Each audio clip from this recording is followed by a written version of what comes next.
بس یہ خدا ہے جو ہمارا خدا ہے، جو اگر بندے سے قربانی مانگتا ہے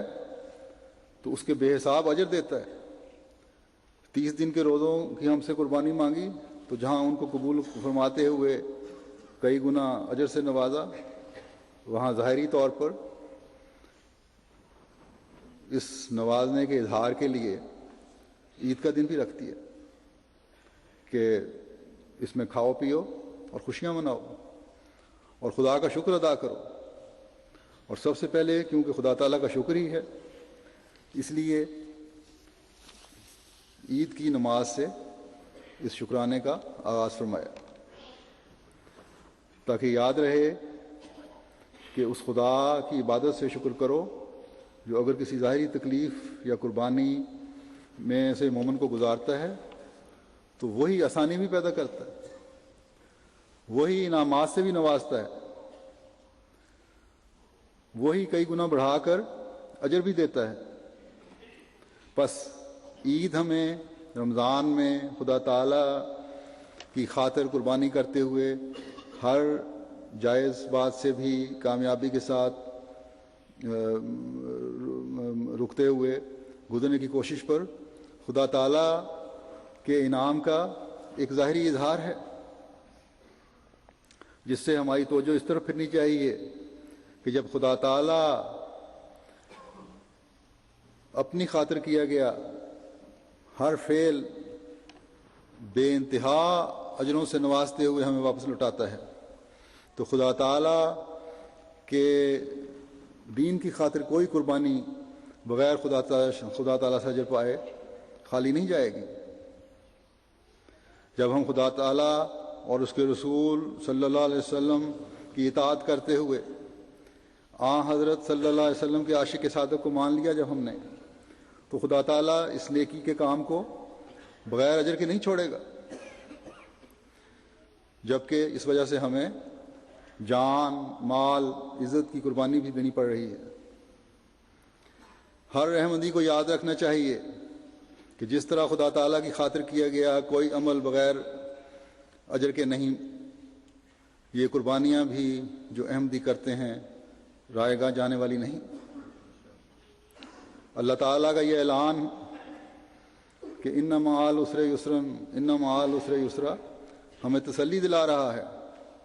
کہ اگر آج ہم پر تنگی اور قربانی کا دور ہے تو آسانی بھی آنے والی ہے، اور پھر اللہ تعالیٰ کے انعامات کی لامحدود بارش ہوگی۔ مفسرین اس بات کی یہی وضاحت کرتے ہیں اس آیت کی، اور حضرت مسلم موعود نے بھی یہ نقطہ لیا ہے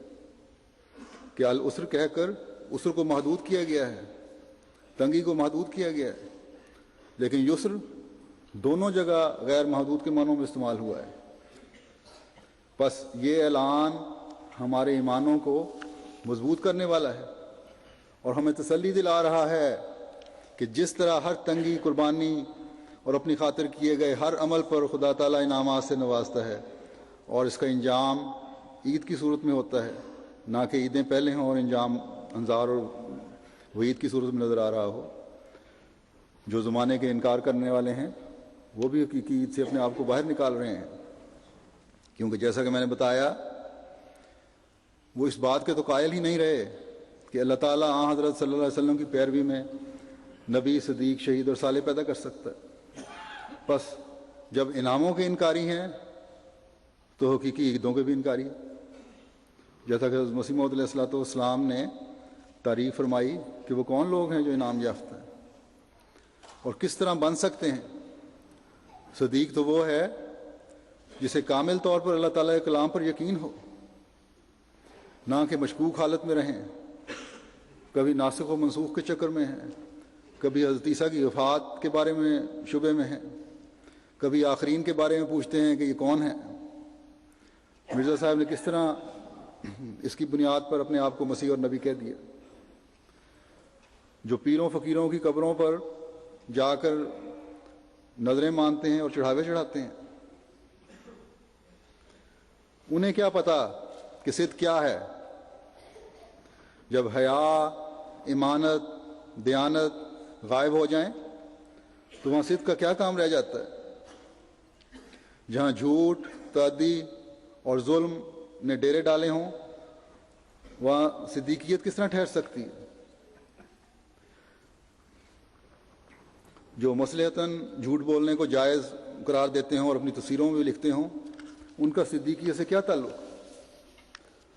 جو ظلموں پر اکسانے والے ہوں وہ اللہ تعالیٰ کا قرب کس طرح حاصل کر سکتے ہیں؟ جو مظلوموں کی جان لینا ثواب سمجھتے ہوں، ان کا ایمان کس طرح مضبوط کہلا سکتا ہے؟ کس منہ سے وہ اپنے آپ کو آن حضرت صلی اللہ علیہ وسلم کا ماننے والا کہہ سکتے ہیں؟ ہمارے آقا و مولا حضرت محمد مصطفیٰ صلی اللہ علیہ وسلم نے تو حجۃ الوداع کے موقع پر فرمایا تھا کہ لوگوں کی جانوں اور ان کے مالوں اور ان کی آبروؤں کی بے حرمتی جائز نہیں، اور یہ اس خدا اور اس رسول کے نام پر ہی حرکتیں کر کے پھر ختم نبوت ہونے کے نعرے لگاتے ہیں۔ دوسروں کو تو جانیں دینے کے لیے اکساتے ہیں اور خود جان دینے کا نام سن کر ان کی جان نکل رہی ہوتی ہے۔ ہر طرح کے روحانی امراض میں یہ مبتلا ہیں، فساد کرنے کے لیے ہر دم تیار ہیں۔ تو یہ لوگ تو نہ تو صدیق ہیں، نہ شہید بنے، نہ صالح بن سکتے ہیں، اور نبوت کے وہ پہلے ہی انکاری ہیں۔ گویا خدا تعالی کے انعاموں کے دروازے تو اپنے اوپر بند کر لیے ان لوگوں نے۔ بس اب ہم مسیح محمدی کے غلام ہی ہیں جو اپنے ایمان کو ترقی دیتے ہوئے ان انعامات کے وارث ہو سکتے ہیں، حقیقی عیدیں منانے والے بن سکتے ہیں، اور اس کے لیے ایک احمدی کو ہر وقت کوشش کرنی چاہیے۔ آج ہمیں اس بات پر تکلیف دی جاتی ہے، ہماری جانیں لی جاتی ہیں، ہمیں شہید کیا جاتا ہے، ہمارے پیاروں کو شہید کیا جاتا ہے، کہ ہم کیوں اس بات پر ایمان رکھتے ہیں کہ خدا تعالیٰ کی نعمتوں اور انعامات کے دروازے بند نہیں ہو سکتے؟ کیوں ہم اس بات پر یقین رکھتے ہیں کہ حضرت محمد مصطفیٰ خاتم الانبیاء صلی اللہ علیہ وسلم کا فیض اس حد تک جاری ہے کہ آپ کی پیروی میں نبوت کا مقام بھی مل سکتا ہے؟ بس دشمن کو اپنی حرکتوں میں مصروف رہنے دیں، اور ہم وہ کچھ کیے جائیں جس کا خدا تعالیٰ نے ہمیں حکم دیا ہے۔ حضرت مسیح موعود علیہ الصلوۃ والسلام کو بھی اللہ تعالیٰ نے یہ بتا دیا تھا کہ نیکی کے بعد آسائش ہے، کامیابیاں آنے والی ہیں، انکار کرنے والے ذلیل و رسوا ہوں گے، ان کی کوئی تدبیر جری اللہ کی ترقی کو روک نہیں سکتی۔ اللہ تعالیٰ نے عربی میں آپ کو الہام فرمایا کہ بعد العسر یسر، یعنی تنگی کے بعد فراخی ہے۔ پس یہ یسر تو انشاءاللہ تعالیٰ آپ کی جماعت کے مقدر میں ہے، اور آنا ہی ہے اور ملنا ہے انشاءاللہ تعالیٰ اللہ تعالیٰ کے وعدوں کے مطابق۔ اور یہ یسر کوئی معمولی یسر نہیں ہے، بلکہ فتح مبین کی خبر ہے۔ بس ہم احمدیوں کے لیے کوئی وجہ نہیں کہ ہم ان تنگیوں اور قربانیوں سے پریشان ہوں۔ احمدیوں کی جانوں کی قربانی کا یہ سلسلہ جو حضرت مسیح موعود علیہ الصلوۃ والسلام کے زمانے سے شروع ہوا، جس میں حضرت صاحبزادہ عبداللطیف شہید اور حضرت مولوی عبدالرحمان صاحب نے اپنی جانوں کے نذرانے پیش کیے، اس وقت بھی دشمن کا خیال تھا کہ اس ظالمانہ فعل سے احمدیت کو ختم کر دیں گے، یہ احمدیت سے لوگوں کو برگشتہ کر دیں گے۔ لیکن ان شہیدوں نے پیچھے آنے والوں کے لیے جو عظیم الشان مثالیں قائم کی تھیں، اور جس طرح ثبات قدمی کا مظاہرہ کیا، اسے جماعت نے بھلایا نہیں، بلکہ یہ شہادتوں کا سلسلہ آج تک چل رہا ہے، علاوہ اس کے جو فوقتاً فوقتاً شہادتیں ہوتی رہتی ہیں۔ 2 سال پہلے بھی رمضان کے مہینے میں منڈی بہاؤدین میں